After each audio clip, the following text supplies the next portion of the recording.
Today we are showing a debaling machine working with compressed aluminum can bales.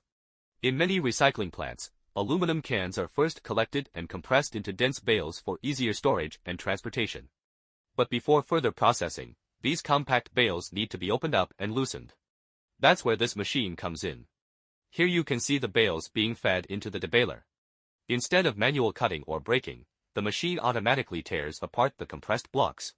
Inside the machine, the rotating shafts and tearing components gradually loosen the material. As the bales are opened, the material becomes much more uniform and easier to handle.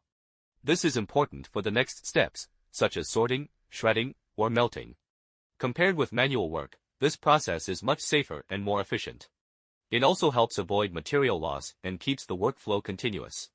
From the output, you can see the cans are now loose and ready for downstream processing. This kind of machine is especially useful for facilities dealing with large volumes of baled aluminum scrap.